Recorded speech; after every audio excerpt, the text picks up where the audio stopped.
Hi, I'm Paige Ann Olson. Welcome to my YouTube video.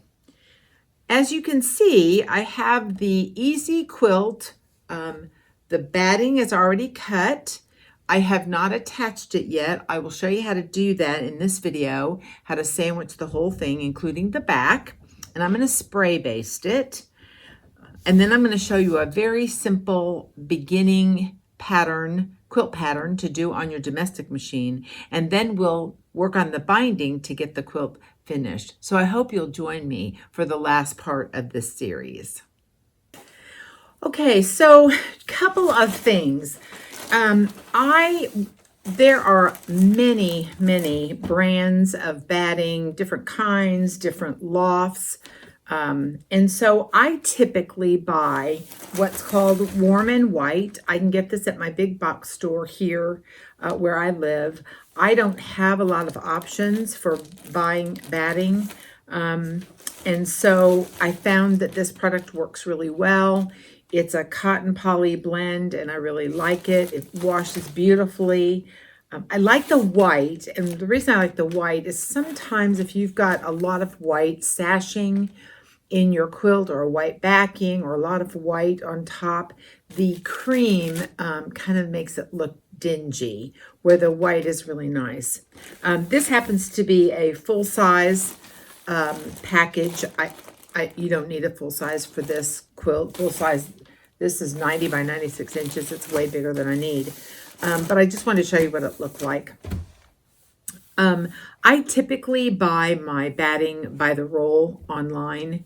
And that way I have a lot. So especially for my long arm, it's a good thing to have a lot for your long arm. But that's my recommendation. And if you buy it pre-packaged, you can kind of get it the size you want it without having to do a lot of cutting, which when you have a really large quilt, it can be kind of a pain. Now the backing fabric, I want to tell you a little bit about how that works as well. Obviously, most cotton fabrics are 45 inches wide. We know that this quilt is 61 inches wide. So 45 inches won't cover the back of it, so that's not going to work. So what you need to do is you need to calculate how many yards of fabric you need to buy so that you can actually have it wide enough. And the way to do that is there's an app that I'm going to actually put in the directions at the bottom of this video. Download the app and you'll put in the width and the length of your quilt and the width of the fabric, and it will tell you how many yards you need to buy. And I think for this quilt, I had to buy 6 yards, I think. But what you're going to do is you're going to cut that fabric in half. So you're going to have 3 yards on one side and 3 yards on the other side, and then you're going to join them in the middle. So you will have a middle seam that goes down the back of your quilt. Now, one thing that's happening in the quilting world, I'm seeing a lot, is people are piecing their backs as well as their fronts, which I think is really cute. Oh my gosh, they're darling. I would caution that if you're going to piece your back, that you're not real intricate with that quilt pattern, because it'll be hard for you to quilt a very intricate top and an intricate back. I'm afraid you'd have trouble with your needle breaking all the time. Just something to be aware of. What I have typically seen is people piece the front and then they do a simpler piecing on the back. But it's still kind of fun. It's a little bit different. You can express your creativity that way. You could use a label like that. But that's not what we did for this. I just got some solid fabric. Well, it's printed fabric. They're little hearts. And I just put the two pieces together and then sewed it down the middle. And then I trimmed everything around the quilt top, so I would have a couple of inches on both sides and on the top and the bottom, so that when you're actually quilting through your machine, it will, because it'll stretch a little bit. And plus you're going to want to go off of your quilt and do some quilting and then come back on your quilt. And I'll show you what I mean by that when I get ready to do that. So hopefully that helps you kind of understand how to do your batting and your backing. As you can see, I have the quilt sandwiched, but it's not spray basted yet. I want to show you how I do that. But just so you can see, I've got paper that I place on the bottom or on the top of my table. And that's because when I spray base, I don't want the even if it's temporary, the basting glue is kind of temporary. I still don't like it sticky all over everything. So I go ahead and tape the top of my table. And then here is the back of my quilt right here, this pink, and it's got hearts. It's directional, so I wanted to make sure I made sure I oriented it the way I wanted to. And then here's my batting already cut, and then here's the top. So what I'm going to do now is I'm going to show you how I spray based this quilt. And you know what? There's probably a number of different ways to do this. I'm just showing you what works for me. I do like the fact that I can do it on the table and not on the floor. That way it isn't so hard on my back. So what I'm going to do is I'm going to take the top off, just like this. And what I'm left with is the batting and the back.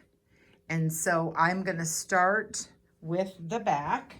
Let me fold this up real quick because I ironed it and I don't want it to get, I don't want to have to iron it again. And then I'm going to go get my spray based and I'll show you how I manage this. So you can see I have folded my batting over so that the side I'm going to spray is going to attach to the back. And this is the product that I'm using. It's 505 temporary adhesive for fabric. And I'm just going to put a light but consistent layer of spray on the back of this. And I shake it up every couple of minutes or every couple of uses.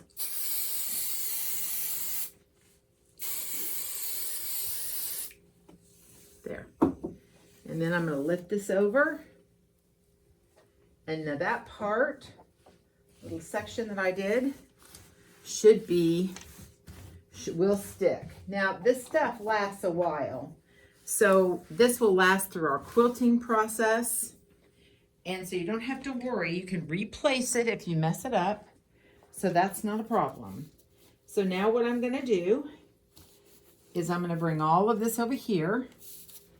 And when you get to the part where you've actually sprayed before, it will kind of stick and you can tell. Let me get this all the way back so I can. And this is about right there, is about where I stopped. You can kind of feel it sticky. And then we're just going to keep doing this.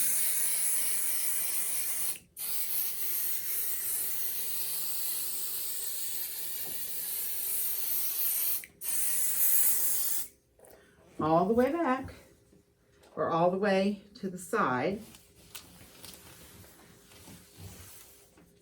And one of the things you are going to have to do is you're just going to have to make sure that you are careful about spreading it out so it's nice. You don't want these wrinkles here. So I'm going to lift this up because that will be a problem with your quilting. You want to get as much of these wrinkles out of here as possible. So without stretching the batting too much, which is what I just did. But that's okay. I cut extra of the back. I had a couple of inches left on the back around the actual batting to give me plenty of room. I'm trying to work around all these cameras, so it's a bit of a challenge. So now we're ready to spray our next section. And I'll do this until I finish, get to the other side, and we'll do exactly the same thing with the top. There is another option. If you don't want to use the spray, basting spray, you can use, they're on the market, there are these curved safety pins. They look just like this. And once you get you wouldn't spray, obviously, and once you get your top on, you would space out pinning all 3 layers of your quilt, and then you've got, then it won't come apart. And I've used these pins before, and they definitely work. My objection to them is that when you're quilting on a domestic machine, you have to be very careful you don't hit one of those pins, and it's easy to forget where they are, and you're constantly having to stop and take them out. So I like this is a little bit faster when you're quilting on the domestic machine than the pins, but either will work, and the pins, you know, are obviously a much cheaper alternative. When you're placing your top back on to the batting, you'll notice I'm off. So what I'm going to need to do, well, maybe I'm not off. Let me go look. To make sure that I centered, yeah, I'm a little off. To make sure that I centered the top, I actually just folded it in half and just did a quick little pinch in the fabric, so I knew that that was where my center was. And I tried to place the center of the quilt top along the seam that's on the back of the quilt when we put the 2 pieces together. So hopefully that made sense. And the other thing that's going to be important when you're doing putting the top on, it's important in all of the steps, but particularly when you're putting the top on, you really want to smooth it out, because we don't want any more bunches in the quilt than we need when we go to the machine and start to quilt it. You won't like that if you get a lot of bunches in your quilt top. So I'm going to smooth it out like this, and then I'm basically going to do the same thing that we did with the batting, and I'm just going to fold it over like that, and I'll probably use my rose to help me spray, and I'm going to spray right on this fabric. So I'll show you how I do this. It's the same as we did with the batting, but I thought I'd show you how it's done. And I just do it right on the quilt, the back of the quilt. Same exact way we did with the batting. Okay. And then we'll just pull that on both sides. I want to smooth it out on both sides, just like this. It's going to be really important that we get this nice and smooth. And I put plenty of product on there. Matter of fact, you may not want to put as much as even I have put on. You may want to go a little bit more light. I just really like it to stick. There. Yeah, that's perfect. And then I'm going to do this all the way down till I get to the very end, and then I'll show you what's next. Now this is the fun part. Well, actually, I think quilting is the fun part, but we're going to mark on the quilt just so I can show you how that's done. And I'm going to use for this hot pink border, I'm going to use this pen. Oops, upside down. I'm going to use this pen. It's a sew line, and it's a white chalk. And you can tell I've already actually gone ahead and started the line. I'm going to do a outside of this, or actually inside of this little border. I'm going to do this all the way around the quilt. And I will probably do the same thing on this border all the way around the quilt. And then I have something kind of geometric to do inside. But this is the thing. Now you can do whatever you want to do. You could do crosshatch. Crosshatch would be like a grid. You could do it diagonally, you could do it straight, but you could just do anything you want to do. So that's where the fun part is. You just have yourself a ball trying to figure out exactly what you want to do, but you are going to want some type of a little marker, so that you get your lines even if this is the first time you've ever done this, because otherwise you won't be happy with it if the lines are all over the place. I wanted to show you what this looks like, and I'm almost done quilting the body of this, and you can kind of see now how I've gridded it.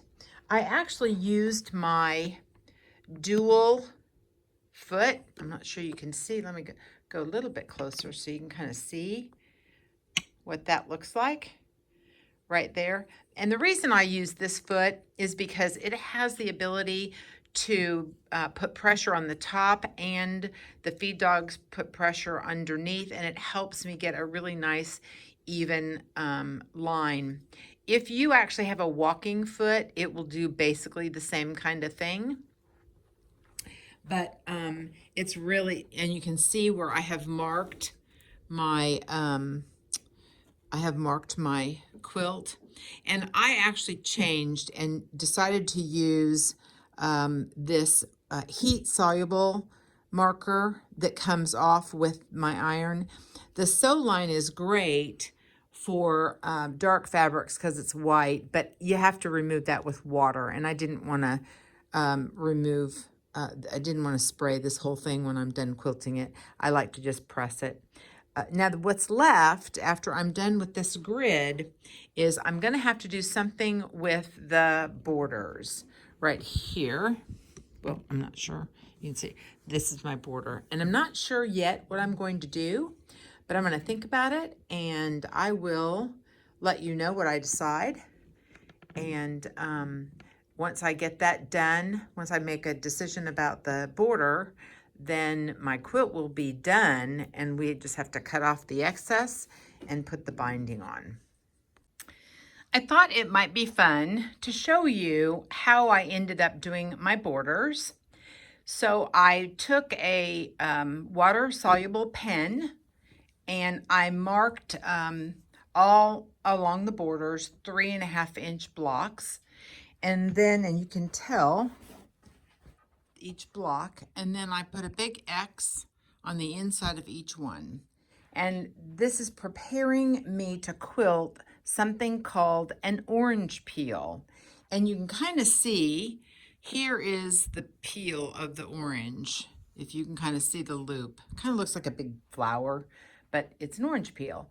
And I want to show you how I do that, but I think it's kind of hard to see on this fabric. So I went ahead and made up a sample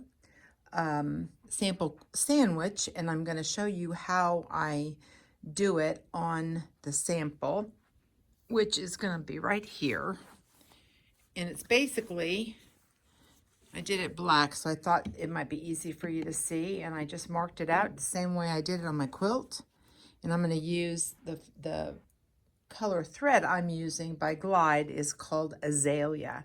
So I'll go ahead and use the same thread because I think it'll show up nicely on this. And this is an easy kind of beginner quilt, a free motion quilt design that you can do with a little bit of practice. I do recommend that you do some practice sandwich quilts, and that's just a little bit of muslin on the back and batting in between, and then I just used some black muslin fabric. Inexpensive, it doesn't have to be, and then I just made a bunch of sandwiches, and then this is a great way to practice without starting out on your quilt. So I'm going to go ahead and get ready to do the practice so that you can see it. Couple of things before we get started. The first thing you'll need to do when you free motion quilt, after you've selected your thread and gotten your sandwich made and all that kind of stuff, is as you're getting ready to sew, you are going to want to make sure you drop your feed dogs. On my machine, I have a button that does that. On many of the less computerized or more mechanical machines, there's a lever that you press, but make sure that you lower your feed dogs. You're going to be guiding this with your hands. So the machine, unlike regular sewing that has the feed dogs that actually grab your fabric and help you sew, this has nothing to help you other than your own hands to guide this. I also use, these are grabberoos. These are my favorite gloves. And I've had these a long, long time. And I love the way that they hold onto the fabric. So here's my sample sandwich. And I'm getting ready. I'm going to show you a little bit of a trick on how to bury your knots. And to get that started, you're going to take your first stitch, and then you're going to pull your top thread up, and what should pull up, is your bobbin thread. I got a little bit too much there. Ooh, I'm going to have to cut some of that off. One of the problems with these grabberoos is it's hard to feel your thread. So I pulled more than I wanted to, but that's okay. So we are ready to go ahead and start. And this is the way it should look. And I'm going to go ahead and show you how you first make this quilt pattern. I'm going to have to get adjusted and try not to hit the camera. So what we're going to do is we're going to make an S around this X, the middle of the X, and hopefully you'll be able to see this.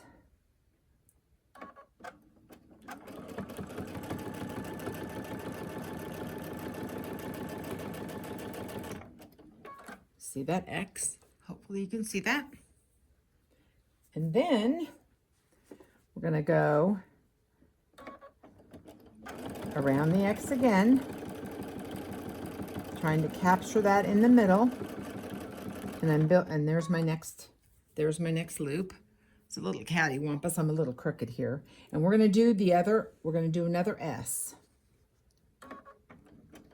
Again, trying to cross the threads in the middle. Just like that. And then we're going to bring it up, trying to cross the threads in the middle.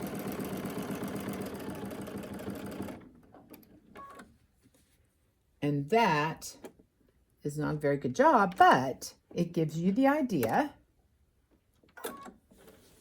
of exactly what that's supposed to look like. Hopefully you can see that. That's what it's supposed to look like, just like that. I want to show that to you again, and I'll do a couple of them so that you kind of see that you can get into a flow. If you've never done any free motion quilting, it's going to take practice. So don't expect that you're going to do this perfectly the first time. It took me, I don't know, kind of a long time to figure it out. I think about it like writing with thread. So I've gone ahead and gotten my bobbin thread up, and I'm going to make that first S.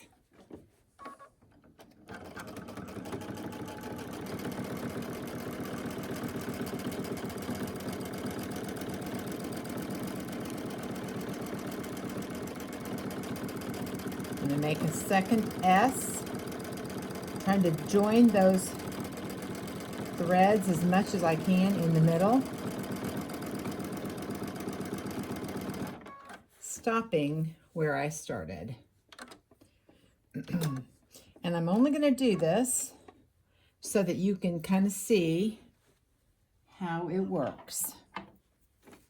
Again, oops. I'm going to leave enough thread so that you can bury that knot. So there's my second orange peel. Hopefully you can see that. I want to show you how to bury your thread. You're going to need to make sure that you pull your bobbin thread to the back, And so you have your top and your bobbin thread, and you're going to actually just tie a loose knot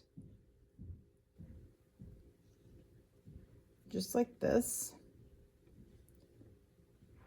So that's what it's going to look like. And then there are these special needles, and they're called Easy Threading Needles by John James.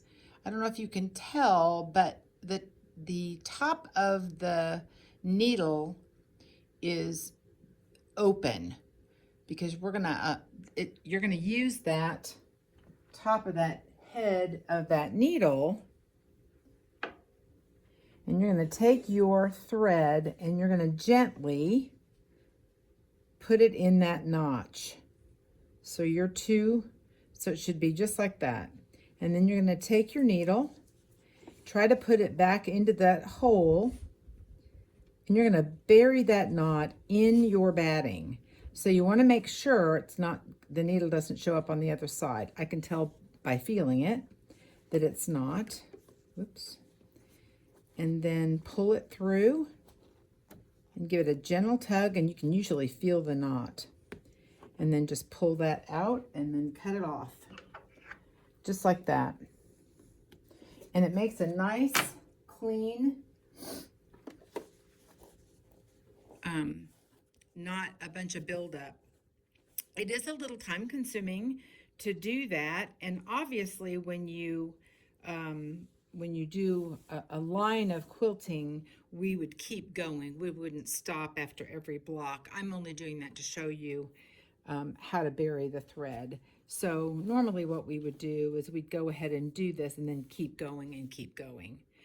One of the things I will tell you is that when you learn or when you first start burying that knot, be patient, because it took me a while to kind of get the hang of it and to do it without having the thread break, and it just took me a while. But you can sort of see on this side kind of that design of that orange peel, and that's what that orange peel is supposed to look like, just like that. I hope that makes sense. So I'm going to go ahead and finish the rest of the border of the quilt that I'm working on, and then we'll work on the binding after that. I have finished doing the quilting on this that I'm going to do. So the next step is I'm going to go ahead and trim the batting and the back off and getting prepped for the binding. Now I typically use what's called a 2-inch binding. A lot of people do 2.5 inches, but I like 2 inches. And I will show you, because it makes a thinner binding, which I personally like. But when I get done trimming this up, I will show you how I do my binding.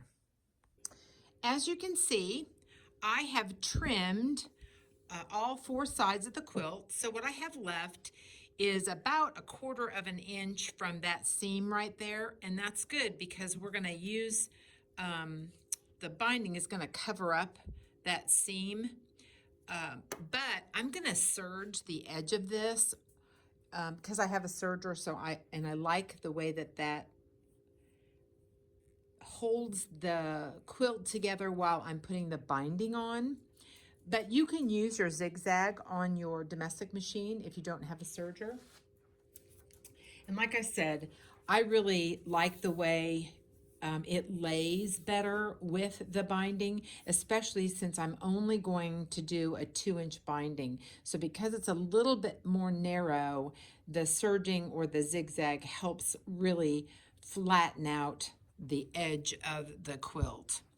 So to determine our binding, this is what we need. These are the numbers we're going to need. We're going to need to measure the width of the quilt times 2. We're going to need the length of the quilt times 2 because we have 2 sides and we have a top and a bottom. The width of this quilt was 45.75 inches, and multiply that by 2 is 91.5 inches. The length was 57.5 by 2, which is 115 inches. So what we're going to do to get the total binding we need is we're going to add the width and the length together. So in our case, it's going to be 91.5 plus 115 inches to give us 206.5 inches. We're going to add an additional 10 to 12 inches because you're going to need that for the binding when you put it together, and I'll show you when we get there why that's important. For a grand total of 218.5 inches. So when I mean that's a 218.5 length of binding fabric that I'm going to show you how to put together. I have selected this binding fabric, and hopefully you can see this. Let me move it a little bit. I want to get the whole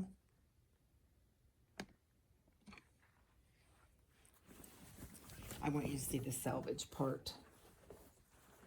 It's selvage on the other side too. It just was hard to see. So now you can see. Here's the selvage right there. So what we need to do is we need to figure out now how many strips of binding fabric do we need for that 218.5 length. So to figure that out, we are first going to need to know the width of our binding fabric. So to determine the width of your binding fabric, if you just buy regular cotton yardage, then typically it's anywhere from 41 to 43 or 44 inches wide. And when I say wide, fabric comes off of the bolt like this. So when you buy it, that is considered the width right here. So I have this folded in half, and when I measured it, it's 21 inches. Of course, it's only half, so you're going to add 21 and 21 to give you 42. So this fabric, sorry, my kitty's right there. This fabric is 42 inches wide. So that's the first thing we need to know is how wide is our binding fabric, and you're going to measure that selvage to selvage. The length of binding that we've already determined is 218.5, and you divide that by the width of the binding fabric. So there's the calculation, 218.5 inches divided by 42 inches, that gives us 5.2. So I'm going to need to cut 6 strips of binding to make enough binding to finish this quilt. So what I'm going to do is I'm going to keep this binding in half. I'm going to iron it first, and then I'm going to cut 6 2-inch strips all the way across. And then I'm going to miter each piece of fabric or each strip. I'm going to put them together, and I will show you how to do that when I come back. All right, so here are 2 of my 6 strips this is what it's going to look like. And the first thing I want to do is trim off the selvage. And on both of these, you don't absolutely have to do this. Sometimes the seam allowance will cover it, but I'm not going to take that chance. I'm going to go ahead and cut this off because we are going to actually put these 2 together. And this will be one of our strips. So you're going to put right sides together. You're going to lay this like that. And this piece is right side together with that. And to help you know which side to draw the seam, that's the way you want it to look. You're going to miter it like that. So your seam that you're going to actually, create, and I usually mark it, and you're going to go from corner to corner.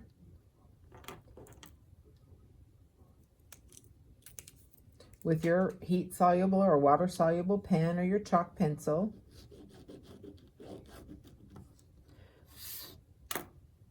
And then I usually just pin it so it doesn't come apart when I'm walking it to the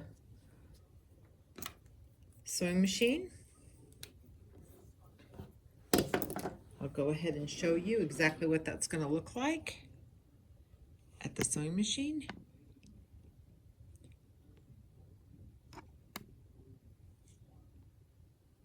My machine is set up and ready to go.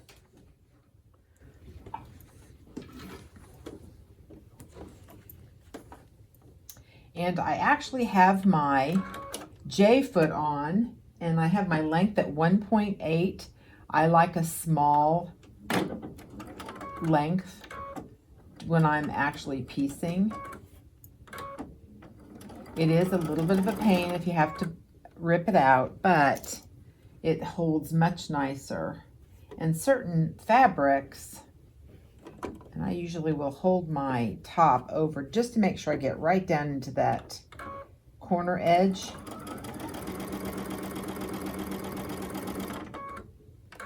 You don't have to backstitch if you don't want to. You can. I don't usually. We're going to actually seam all this together, and it's going to be one long continuous strip.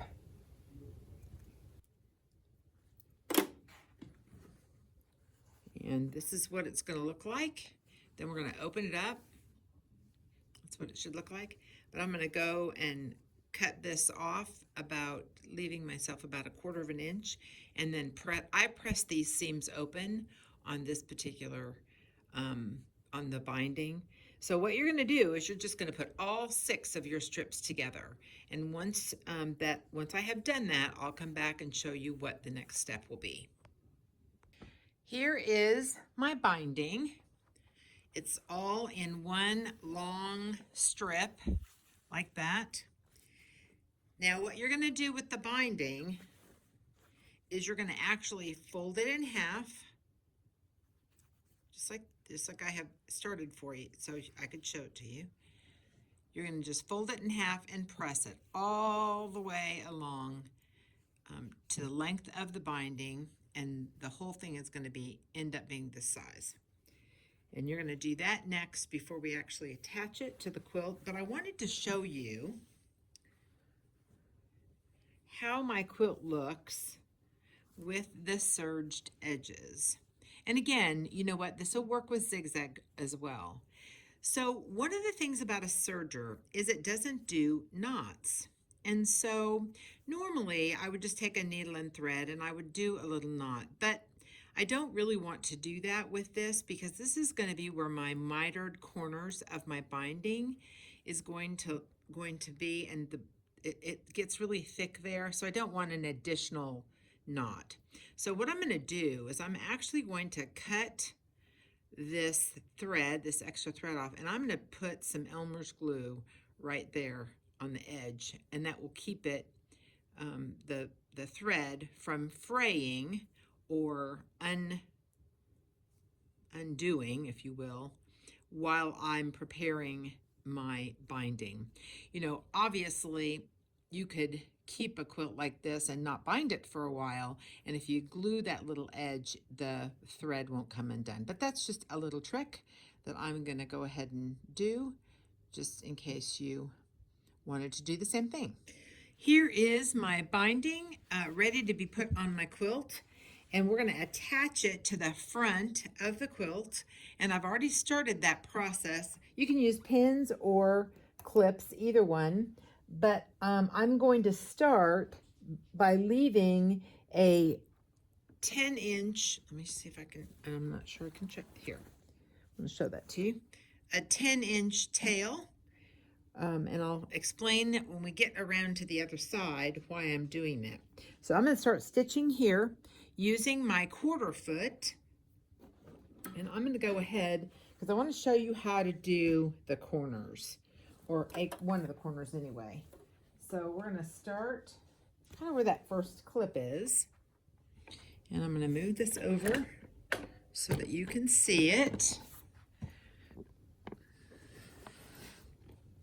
And hopefully this will be something you'll be able to see. And because I serged that edge, I'm hoping that my 1/4 inch foot will cover that entire seam. So giving myself about 10 inches of extra binding.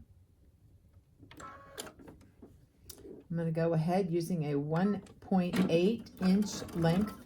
Now I will back tack on this, and this binding will grow a little bit.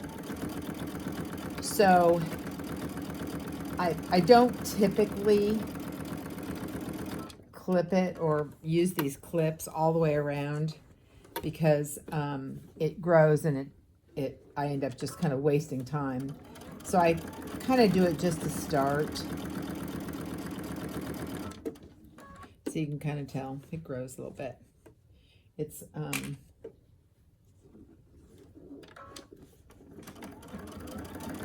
when you miter those edges, it stretches a little. Or miter the pieces, I guess is what I mean to say.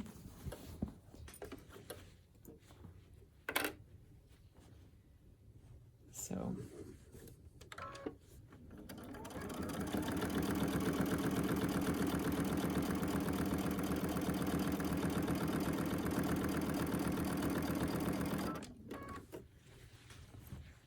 I thought this binding was kind of cute. I like binding that has little stripes in it, little polka dots, small checks. It seems to show up better on quilts.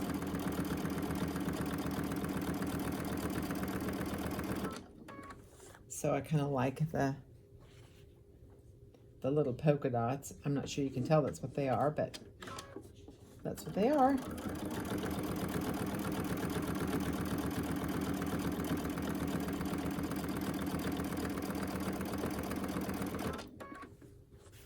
So we're about to the first corner.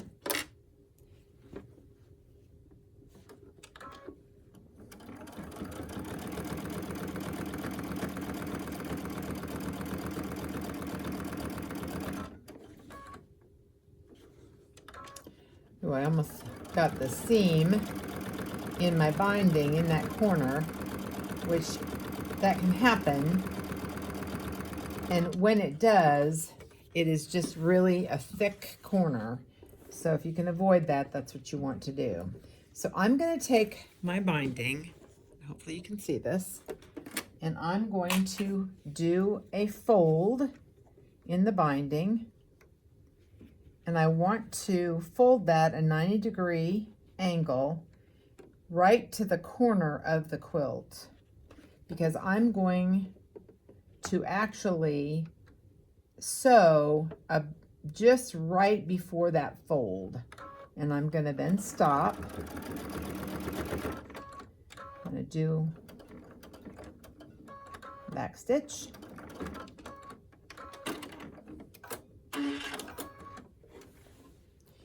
So we've got this now folded.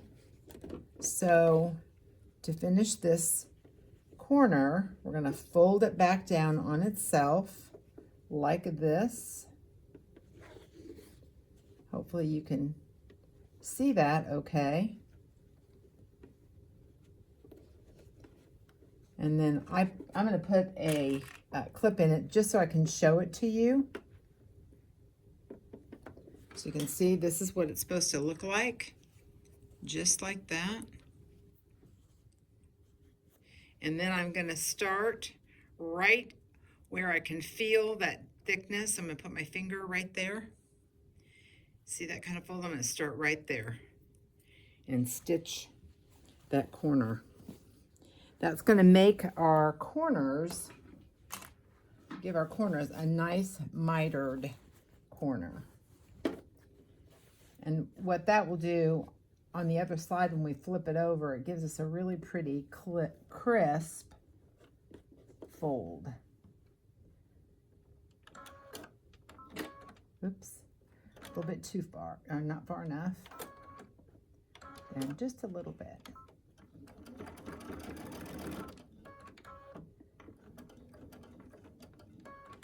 Okay, so what I'm going to do is I'm going to go ahead and finish sewing all my binding on, and then I'll be back and show you how we attach the binding together and then finish this quilt. So our binding is on except for our finishing piece. So here is where we started, right here. And I'm going to lay this piece out just like that, and then I'm going to take all this extra and I'm going to bring it until it meets that right there, and then I'm going to fold it.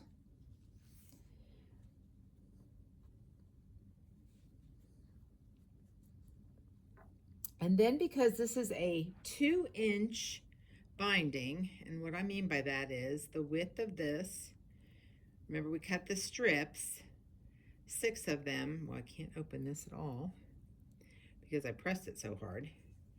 The width of this is 2 inches. So this is a 2-inch binding. So what we want to do to get the correct measurement to close the binding is we want to measure over 2 inches. And I'm going to go a little less than 2 inches. I have found that that works better. And so there's my mark right here. Can you see that? So we've got this, and we're going to go ahead and cut our binding right here where we marked it, just like that. So it doesn't look like we have a lot of room to play, but it's going to work perfectly. All right, so here is our binding, and here is the space we have left for that. I'm going to bring this a little closer. So we're going to take our binding, and this is why we needed all that extra space so that we can move our quilt around, and we are going to be mindful that you keep your strips straight. You are just going to flip them like this, right sides together, kind of the same way that we put the strips together. And we're going to actually, see if you can see this okay. We're going to actually sew them together, starting in the left-hand corner up here to the right-hand corner. I'm going to stick a pin in that so that you can see. So I'm going to make a seam from here to here. All right, here is the seam that I just made, and I need to take it to the ironing board and press this open and then cut it off to 1/4 of an inch seam allowance, and then see how perfectly it's going to fit on my quilt. And then we're just going to seam it up from here to here, and then our binding is halfway done. So here is our binding all the way on. What I'm going to do now is I'm going to the ironing board, and I'm going to press my binding all the way around before I turn it out. And when I do that, after I've pressed it to set the seam this way, I'm going to open it up like that, and I'm going to press it down from the top as well. And I do that just to get a very flat, because it's a 2-inch binding, I want a really flat seam, because as you can see, it is just going to kiss that seam that I have right there, just like that. So I really want to press that open. So I'll show you what that looks like when I get that done. So I have now pressed my border, my binding out like that. So the next step, and I'm going to show you a little bit of a kind of a cheating tool. I don't know if it's cheating, just an easy way to do this. I'm going to go ahead and fold that over like that. That's what we're going to do. But I have this nifty Elmer's glue, and it's got a little bit of a tip on it. And I'm actually going to glue the edge of the binding onto, hopefully you can see this, onto the, just do a little drop like that. And then flip this over. And then I'm going to take this over to my ironing board. And with a hot iron, no steam, hot iron, I'm going to go ahead and set this glue, because this will really help us when we get ready to seam that edge right there. So I'm going to take this over to the ironing board and do this all the way around my quilt, and then set it with my iron before we sew it on. I have glued the binding around the entire quilt. I'm really happy with the way it looks. I think it looks really great. So the next step is to figure out how to attach the binding to the back. The glue is temporary, meaning it will wash away eventually when you wash the quilt. So you're going to want to fasten it to the back. And there are a couple of options you can use. Obviously, you can do it by machine, or you can hand stitch it.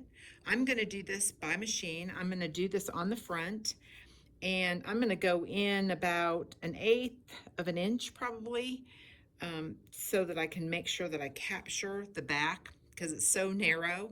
It's just covering that 1/4 inch seam line. So if I go in 1/8 of an inch, it will pick up the whole the binding on the back as well, which is what I want to do. I have hand bound quilts before. I like the way it looks. It looks really nice and professional. I just, it's time consuming, and I don't have the time to do that for this quilt right now, but certainly you can do that. The other option is that you could always do a zigzag, like a tight zigzag stitch, and just cover the whole front with the zigzag. I've done that before as well. So it's kind of whatever you want to do. Now, I'm not going to show you how to do a label on this particular quilt.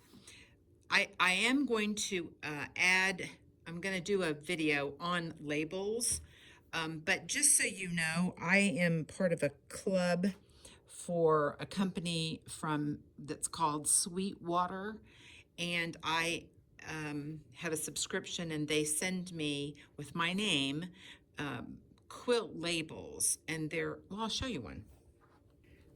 This does not have the year, but I'm going to use, I think, this label for the back of this quilt. I'm not sure. I think this is the one I'm going to use, but I think it's adorable. And so I think it says made with love with my name. And I think they have really cute labels. And there's like a sticky on the back. I'm not sure you can see that. So you can actually adhere it to the back of your quilt with a hot iron.